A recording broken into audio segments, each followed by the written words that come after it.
Hello friends, good morning.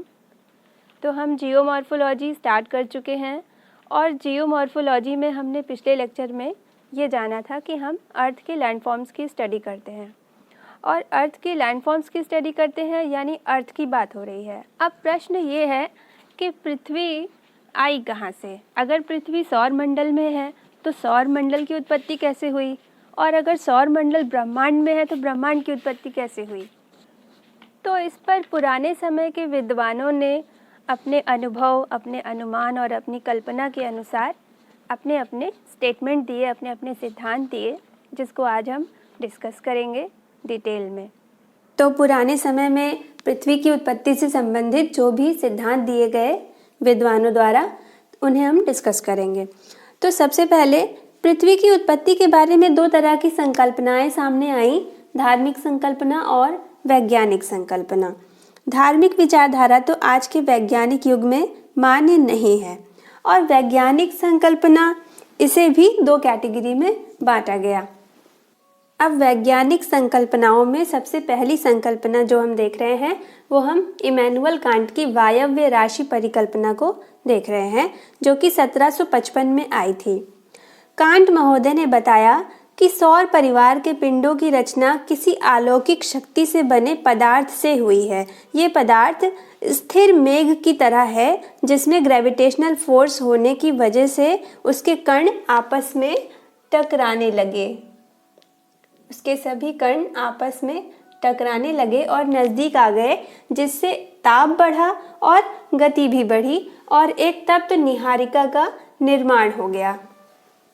और जब निहारिका अपने अक्ष पर घूम रही थी तो इसकी परिधि पर एक अपकेंद्रीय बल कार्य करने लगा, जिसकी वजह से इसकी परिधि पर कुछ उभार हो गया और वो उभार अलग हो गया निहारिका से।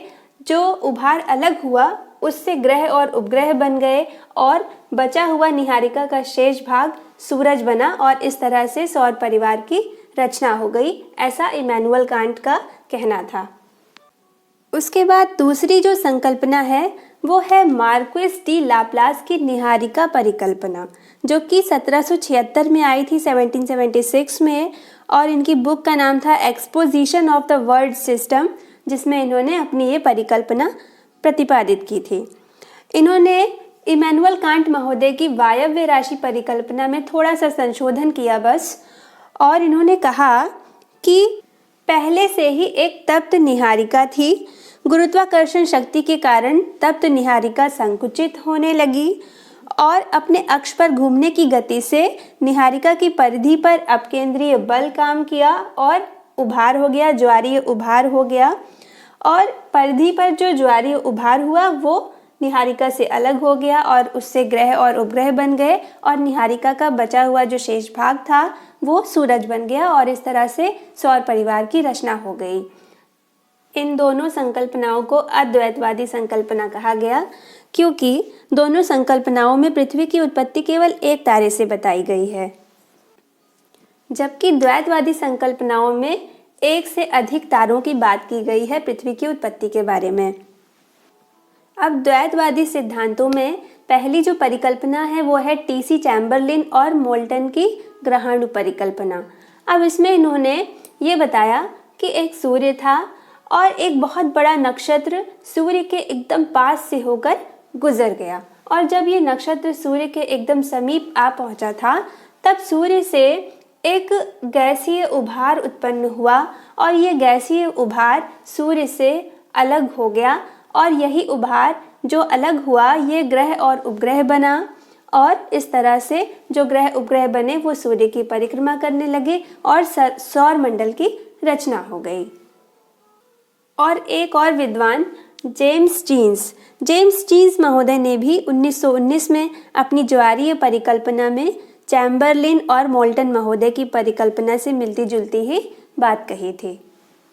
लेकिन जेफ्रीज महोदय ने अपनी ज्वारीय परिकल्पना में कहा कि नक्षत्र केवल सूर्य के पास आया नहीं था बल्कि टकराया भी था, जिससे सूर्य का बहुत बड़ा भाग सूर्य से अलग हो गया और अलग हुए भाग से ग्रह और उपग्रह बन गए जो सूर्य की परिक्रमा करने लगे और हमारा सौरमंडल बन गया।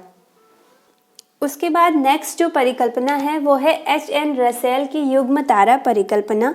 इन्होंने कहा कि सूर्य का एक साथी तारा भी था जो सूर्य की परिक्रमा करता था, फिर एक तीसरा नक्षत्र घूमता हुआ साथी तारे से टकरा गया और साथी तारा टूटकर बिखर गया, मतलब सूर्य की कक्षा में बिखर गया, जिससे ग्रह और उपग्रह बन गए और सौरमंडल की रचना हो गई। और इन सभी सिद्धांतों के अलावा भी और भी सिद्धांत आए जो केवल इन्हीं सिद्धांतों के संशोधन थे। तो ये पृथ्वी की उत्पत्ति के संबंध में प्राचीन संकल्पनाएं थीं। अब नेक्स्ट वीडियो में हम पृथ्वी की उत्पत्ति के आधुनिक सिद्धांत को पढ़ेंगे जो कि वर्तमान में भी मान्य है। उस सिद्धांत का नाम है बिग बैंग थ्योरी, जो कि जॉर्ज लेमेंटियर महोदय ने दी थी। तो मिलते हैं नेक्स्ट वीडियो में। Have a good day. Thank you.